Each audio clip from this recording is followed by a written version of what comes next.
We're back. As the leader of the Rollins band, our next guest toured the world and was invited to be the opening band at the first Lollapalooza. His new CD is called Think Tank. Please welcome a man who lives hard and plays hard, Henry Rollins.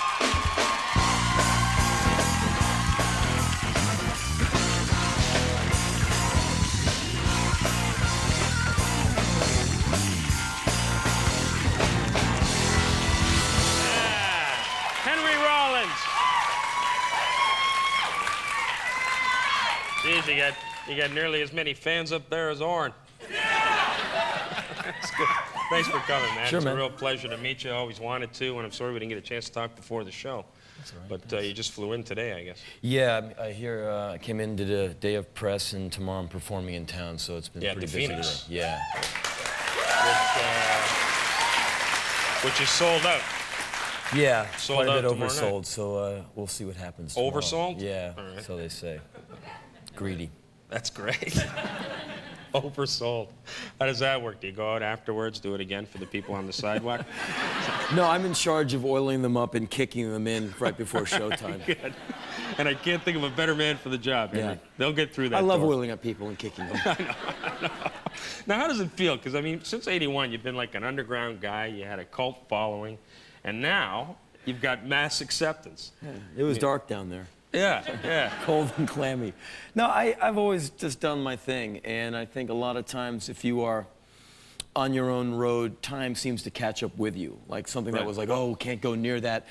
Society will assimilate it, and all of a sudden, you're like back in the rear view. Like, oh yeah, he was something, whatever his name was, they're already past you. So I just try and keep myself current by doing exactly what I want in a very unrestrained manner. Right. And people seem to keep asking me back, which is always good. I'll tell you one thing you'll never hear. That's so Henry Rollins. You'll never hear that, buddy, because you're always one step ahead of everybody else. I try. You know, I listened to Think Tank yesterday. I loved it. Oh, thanks. And that's one question I wanted to ask you, because I was a comic. Well, still am. I hope you didn't. I hope you weren't watching the monologue. No, I liked it. I liked it. But what's the difference to you between a spoken word artist and a comic? Because Well, the spoken word thing, I mean, it's never a title I gave to myself. I go up there and I talk for a few hours. Right. And a lot of it's funny because life is funny. I'm funny. Most of the things that happen to you in a day are funny if you look at it a certain way.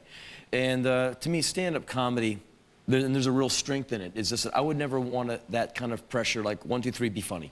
Right. You know, I always see stand-up comics go out in this weird context. They like, well, I got a dog last week. I'm like, who is this guy? Talking about a dog? Yeah. And all of a sudden, but people are laughing, and Yeah. the guy's got 7 minutes to hit it and quit it. You know, there's a lot of pressure. Yeah. I did the Penn and Teller show in Las Vegas a few weeks ago. You have 5 minutes, do whatever you want. 5 minutes? How about an hour? So I can get warmed up and go. 5 minutes, I felt like this wind-up toy, you know? Yeah. So I would never want that kind of pressure. So the spoken word thing is kind of a weird bag, because people think they're going to get some wretched poetry or some boring guy going, hug trees and be nice, when I want to go out there and just tear it up. Well, to me, you know, when I listen to you, to me, monologist is a better word. And I wouldn't put you in the same category as Spalding Gray, because that guy breathes real rarefied air. I mean, Yeah, you know. he does his thing, you know. It's a monologue. He does it every night, and he prepares. I'd rather go way off the cuff, like you're kicking it, just like find someone in the crowd, engage, make it happen right then, and if it passes, it passes. If it fails, and that keeps it real. And it makes it live, keeps you interested. Right. And that's what I like to do on stage. Just go, here's what happened today, here's what I thought about it, and what about you, and just go. Because every night's a different deal. I mean, when you go out and tell something, you'll have a different slant on it on Tuesday than you had on it on Monday. Sure, you can tell the same kind of story. If something happened, you tell it. But one little left turn in that story becomes the story one night. You're like, oh yeah, well, that I didn't know. I forgot that happened over there. And you can have real fun with it, you know? It's like it's like playing a night in Tunisia. You know the basic form, and you can just solo out and land back on the one and get back in, you know? Right, as opposed to nights when I felt like I was speaking Tunisian here. Yeah.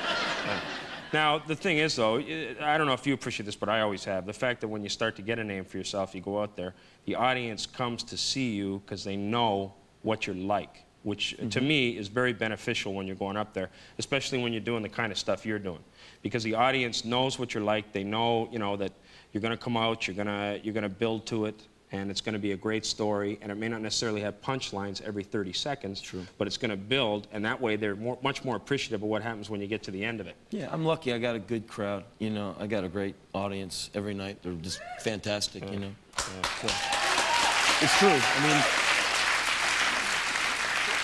some performers, they have a crowd they run from. You know, they have like a really aggressive crowd, like, you know, I don't know if I'd want to take these people home with me to show Mom. Yeah. But I'm really lucky. I've been doing my thing for like 17, 18 years.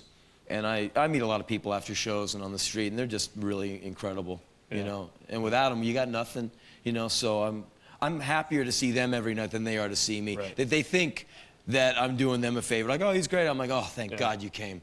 You know, I'd be, well, not like, you know, it'd be just because of practical, there'd be no one in here. But like without an audience and a place to go, like you, without a place to do your thing, man, you'd have no wings, you know, and I'd live for it. So we're running a little short of time, but I want you to tell. It's on the CD. I love this story. What happened to you when you got to Brazil? Yeah, very, very quick and concisely.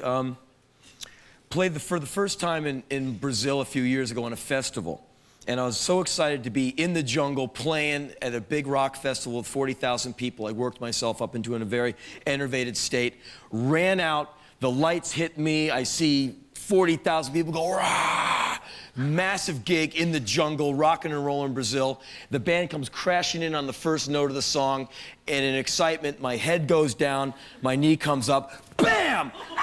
And I knocked myself out cold in front of all of them.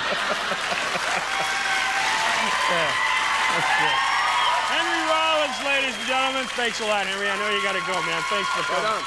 Pleasure. Stay tuned for the Devil's Advocates.